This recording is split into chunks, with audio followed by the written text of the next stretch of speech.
Hello, what is your name? I'm Cecilia de la Cruz. How old are you? 40 years old. What is your religion? I'm a Christian. Are you married? Single mom. Do you have kids? Yeah. How many kids do you have? I have 2 kids. How old are they? My daughter is 8 years old and my son is 2 years old. Okay, so how long have you been working in Hong Kong? 2 years. Do you have any work experience in other countries? Yes. Where? In Saudi Arabia. 1 year. And then? In Philippines. 2 years. Okay, so how long have you been working with your current employer?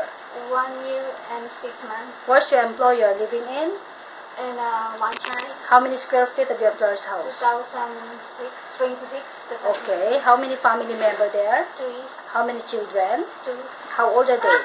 One girl is 10 years old and the other one is 15 years old. Okay, so would you please describe your daily working schedule? What time you wake up in the morning? I wake up at 6 o'clock in the morning, and then I prepare the food, breakfast for the kids, and then I bring in the bus stop, and then when I return home I cleaning, and then 3 o'clock I go down again to pick up the kids, and then I prepare the food for the dinner.